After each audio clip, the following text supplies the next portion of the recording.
नमस्ते प्यारे बच्चों, मैं महेश राठौर। आज हम सिद्ध करने वाले हैं कि √5 एक अपरिमेय संख्या है। प्यारे बच्चों, वीडियो बड़ा ही इंटरेस्टिंग होने वाला है क्योंकि इस प्रकार का क्वेश्चन कक्षा 10वीं की बोर्ड परीक्षा में पूछा ही जाता है। तो आप इस वीडियो को लास्ट तक देखिए, जिससे आपको इस प्रकार के क्वेश्चन को हल करने में कोई भी दिक्कत नहीं होने वाली। प्यारे बच्चों, शुरू करते हैं और इसको हम सिद्ध करने का प्रयास करते हैं। तो देखो क्वेश्चन क्या है, सिद्ध कीजिए कि √5 एक अपरिमेय संख्या है। तो प्यारे बच्चों, हम क्या करेंगे, इसके विपरीत मान लेंगे। इसने बोला है अपरिमेय संख्या है, तो हम इसको परिमेय संख्या मान लेंगे। यहाँ पर लिखेंगे हम हल, आगे लिखेंगे माना कि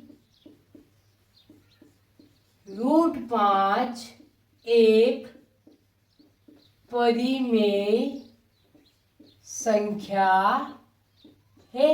अब जो परिमेय संख्या है ये हमने मान लिया है, तो हम इसको किसके बराबर लिख देंगे कि √5 बराबर p/q, क्योंकि हम परिमेय संख्या को p/q के रूप में लिख सकते हैं। अब बच्चों यहाँ पर देखो p और q क्या है, p तथा q सह अभाज्य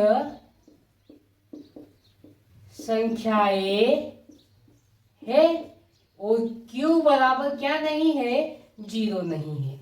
अब बच्चों यहाँ पर देखो सह अभाज्य संख्या है, तो सह अभाज्य संख्या का मतलब ये हुआ कि इनमें p और q में एक के अलावा कोई भी उभयनिष्ठ गुणनखंड नहीं होगा, या दूसरे शब्दों में कहे तो p और q का जो HCF है, क्या HCF वो किसके बराबर होना चाहिए, 1 के बराबर होना चाहिए। तो उसको हम क्या बोलते हैं, सहअभाज्य संख्या। अब देखो इसको हम आगे हल करेंगे। अब देखो p के बटे में है q, भाग में है, पक्षांतर करेंगे तो इधर आके गुणा हो जाएगा। तो √5 गुणित q बराबर p। अब प्यारे बच्चों क्या करेंगे, हम दोनों पक्षों में वर्ग कर देंगे। तो यहाँ लिखेंगे दोनों पक्षों में वर्ग करने पर। तो बच्चों दोनों पक्षों में वर्ग कर देंगे तो यहाँ पर क्या हो जाएगा, √5 गुणित q इसका वर्ग बराबर में p का वर्ग। बच्चों यहाँ पर √5 का वर्ग करेंगे तो ये वर्ग से वर्गमूल कट जाएगा, तो यहाँ पर क्या बचेगा 5, और q का वर्ग करेंगे तो क्या हो जाएगा q वर्ग बराबर में क्या है, p वर्ग। अब देखो बच्चों ये 5 है ना, q के गुणा में है, तो इसको पक्षांतर करेंगे तो जाके क्या लग जाएगा, भाग लग जाएगा। तो q वर्ग बराबर p वर्ग बटे में 5। अब बच्चों देखो p वर्ग 5 से विभाज्य है, तो p भी क्या होगा, 5 से विभाज्य होगा। एक प्रमेय है ना, उसी के आधार पर हम कह रहे हैं। तो यहाँ पर लिख देंगे हम p वर्ग 5 से विभाज्य है, तो p भी 5 से विभाज्य होगा। अब देखो बच्चों प्रमेय होती है कि p वर्ग में 5 का भाग जा रहा है, तो p में भी 5 का भाग चले जाएगा। अब इतना समझ में आया। अब इसको हम आगे हल करेंगे। तो यहाँ पर हम मान लेंगे कि p बराबर क्या मान लेंगे, 5 है, ये मान लेंगे। अब इसका मान हम कहाँ रख देंगे, समीकरण 1 में। हम इसको क्या मान लेंगे, समीकरण नंबर 1। यहाँ पर लिख देंगे p का मान समीकरण 1 में रखने पर।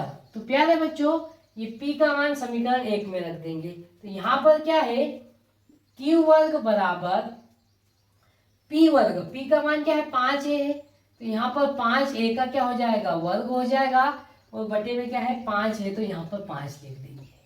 अब बच्चों इसको हम आगे हल करेंगे। तो q वर्ग बराबर 5 का वर्ग करेंगे कितना आ जाएगा, 25, a का वर्ग करेंगे तो a का वर्ग और बटे में क्या है 5 है। अब देखो बच्चों ये 5 से 25 क्या हो जाएगा, कट जाएगा। तो 5 एकम 5, 5 चाम 25। अब देखो ये 5 है ना, एक एक गुणा में इधर आके क्या लग जाएगा, भाग लग जाएगा। तो यहाँ पर क्या हो जाएगा, क्यू वर्ग बटे 5 बराबर में क्या हो जाएगा, a वर्ग हो जाएगा। इसको हम नाम दे देंगे समीकरण नंबर 2।